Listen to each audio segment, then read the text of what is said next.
Get out those old records, those old phonograph records, the ones we used to play so long ago. What if they sound scratchy? The tunes really were catchy, and especially those that said, I love you so. I used to beg you over and over just to set the... What's going on, YouTube pipe community? The Michigan pipe smoker here. No, doesn't work out with the thumbnail. No, I'm just joking. And this wonderful evening, we got something a little kind of special, but it's a very historic over-the-counter blend that's been around for a very long time, and sadly was discontinued in a different version, owned by Lame Limited. Well, folks, I'm talking no other than Edgeworth Burley Sliced. Yeah, the little tins that you find at the antique store that says Edgeworth on it, that looks like it's been around for over 100 years. But you guys, those tins that you see, that could be ones from the 50s, and you're thinking that, well, it could be from the 1900s. I thought the same way too, until I come across a unopened Edgeworth Sliced tins from 1952 with the original tax stamp on it, never been opened. And that's where I got it, at Paul's Pipe Shop. And that guy, I swear to God, he has like a good chunk of these discontinued blends in his basement. It's like a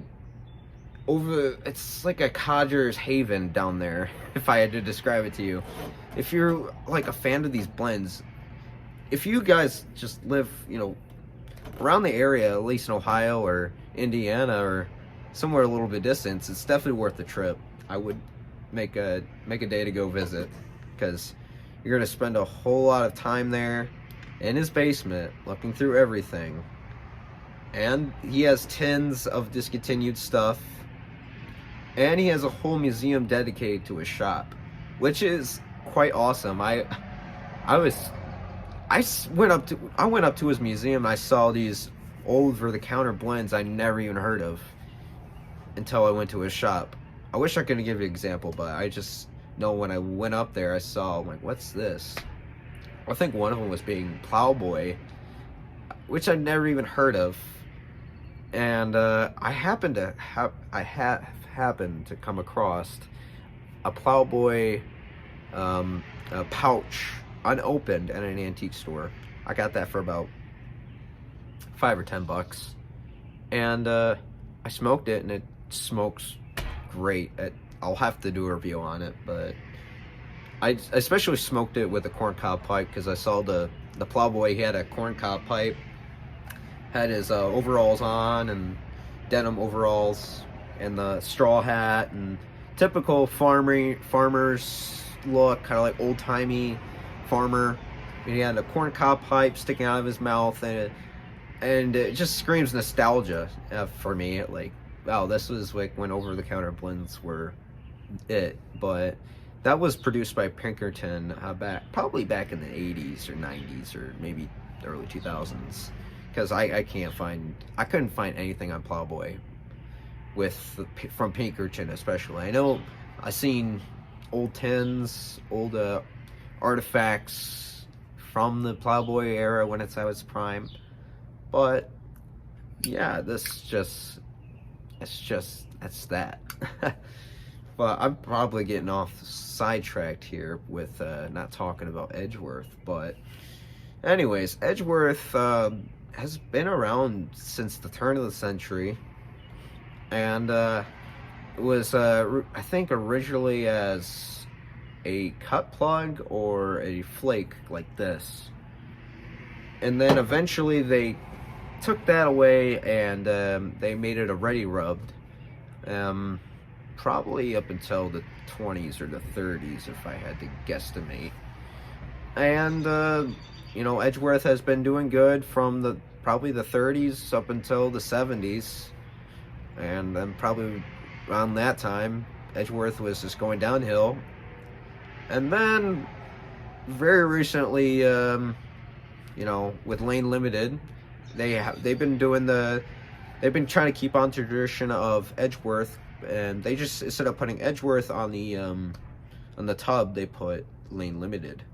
So up until very recently, they discontinued Lane Limited Ready Rub, which was originally Edgeworth Ready Rubbed.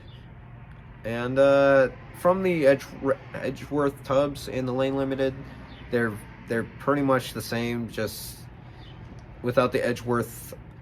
There's like a little band that goes around the tub that's blue, like navy blue, white, and yellow or something like that, and it has black lettering that says Edgeworth. Instead of Edgeworth, this is Lane Limited. But that's been discontinued for at least a couple of years, I think, because I remember seeing a tub of Lane Limited at my local brick and mortar when I was in Virginia. And I've happened to come across Carter Hall pouches, which they don't make those anymore.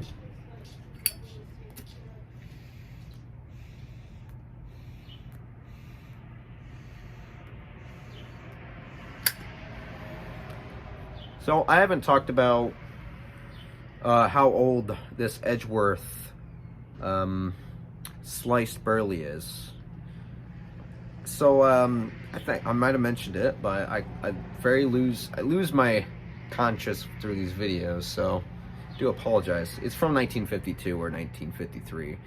There was a couple of little tins that were dated 1952, and then there was another one that was dated 1953. So I think I might have combined these into the mason jar, and I had to moisturize these, moisturize the tobacco to make it, you know, not like you're smoking sand. And it was very dry. It had a funny smell to it when I opened it, but let's smell it now. Let's see if the smell went away. So it kind of did, but it's still there, but it has that grassy smell to it. I think this might have some Virginia. I know for sure it's a burley based blend, and when I smoked it, it tastes like straight burley. You gotta think, you guys, back in the, you know, the 1900s when Edgeworth was being introduced, you gotta think a lot of people didn't have Hearth and Home White Night or you know, Nightcap. They didn't have that stuff. This was a burley based country. Back in the turn of the century, they stick to what they had, and you know, a lot of the dime stores and the tobacco shops, you know, they didn't have these fancy, you know, blends that we have today. This was mostly a burley based country, and that's what they had, was burley based blends in their shelves, and with no additive flavorings, none of that. So this was from a time when things were simple, and a lot of people can't grasp that, and when they try this, they were like, oh man, this tastes like crap. And then I realized that this was from a time, much more simpler time in our country, and I think it smokes okay. I think it smokes good.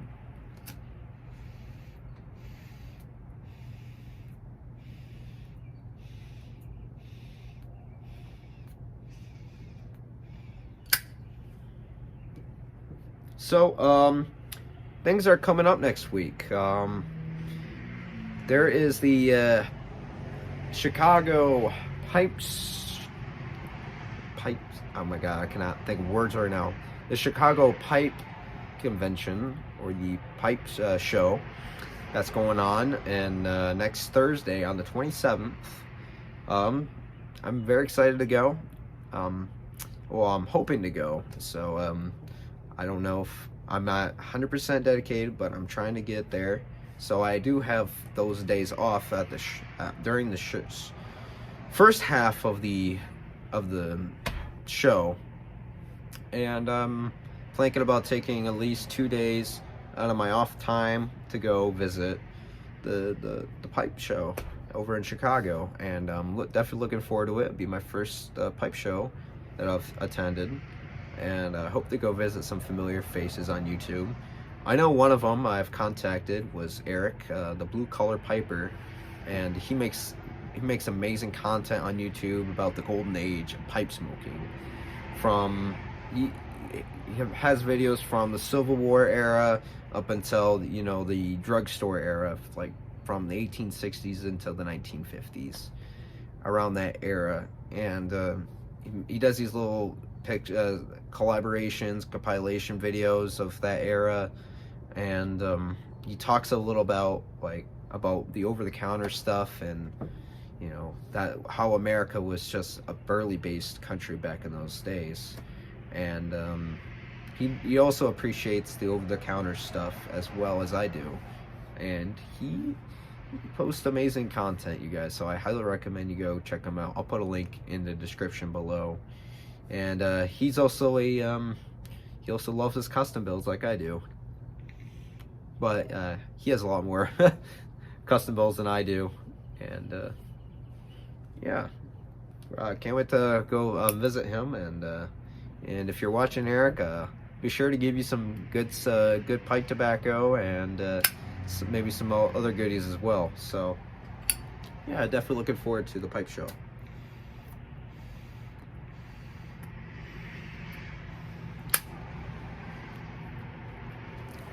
And I hope to God merchant service is there, because I've been wanting to get a merchant service pipe, because those things look awesome, and they are awesome because they're the elegant codger pipe from the 30s and 40s and 50s. You know, like an old codger would be sitting on his lounge chair in the living room, you know, listening to the radio or watching, you know, the news, reading a newspaper, whatever, and smoking his pipe.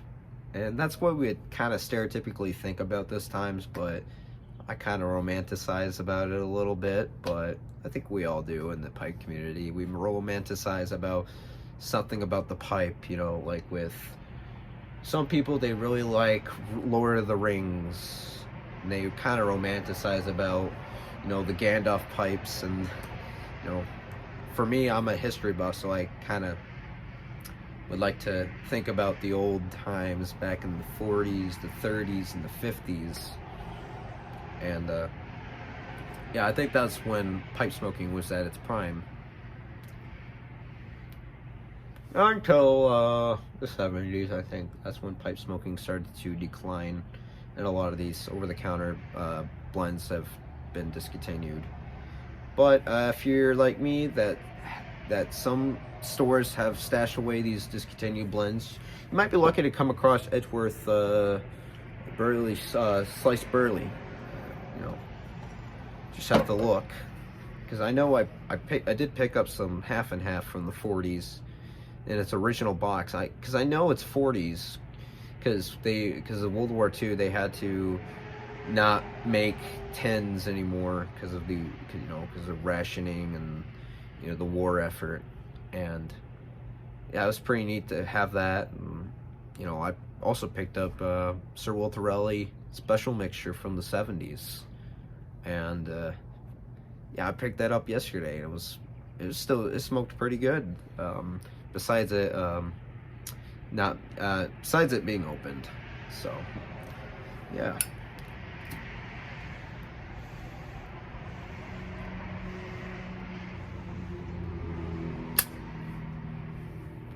So I'm glad to have the opportunity to go smoke some Edgeworth Sliced burley from 1952, you guys. And if I had to give this a rating out of 10, it'd probably be at least a 5 or a 6. And you're thinking, what? Why? Well, for me, I'm more content with like a little bit like more flavoring, kind of like with Kentucky Club, Carter Hall, Prince Albert. That's kind of what I like.